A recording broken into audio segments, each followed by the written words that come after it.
هاي بنات، ايه الاخبار؟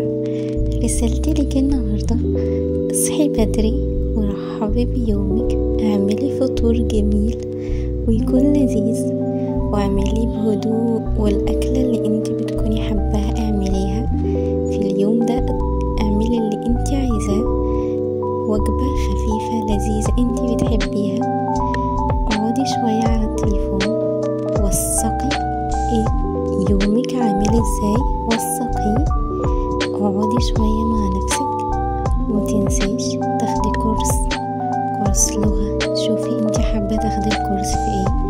اقعدي اقرأي كتاب وانت بتشربي الكافي بتاعتك، وخدي قيلولة صغيرة في وسط اليوم.